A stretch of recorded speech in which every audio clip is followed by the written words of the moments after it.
Blue, blue, blue, blue, blue, blue. Hey, it's Blue here. Today's the time for another big story. This week's story is found in Luke chapter 5, verse 17 to 26. It's also found in a couple other places in the Bible. Today we're going to hear about a couple of men who raised the roof to try and help their friend. Let's listen together as we listen to the big story.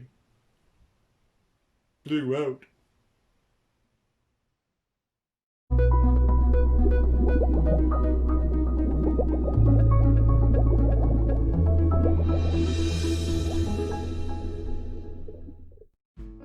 One day Jesus was teaching.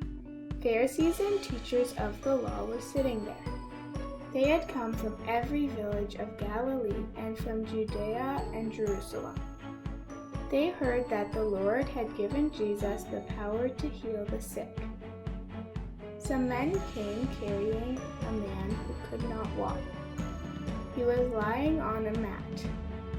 They tried to take him into the house to place him in front of Jesus. They could not find a way to do this because of the crowd. So they went up on the roof.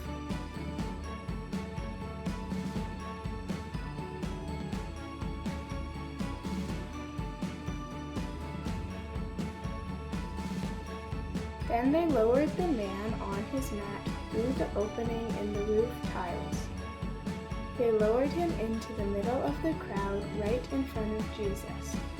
When Jesus saw that they had faith, he spoke to the man. He said, "Friend, your sins are forgiven." The Pharisees and teachers of the law began to think, "Who is this fellow who says such an evil thing? Who can forgive sins but God alone?" Jesus knew what they were thinking, so he asked, "Why are you thinking these things in your heart? Is it easier to say, 'Your sins are forgiven,' or to say, 'Get up and walk'? But I want you to know that the Son of Man has authority on earth to forgive sins." So he spoke to the man who could not walk. "I tell you," he said, "get up, take your mat, and go home." Right away the man stood up in front of them. He took his mat and went home praising God. Everyone was amazed and gave praise to God. They were filled with wonder. They said, "We have seen unusual things today."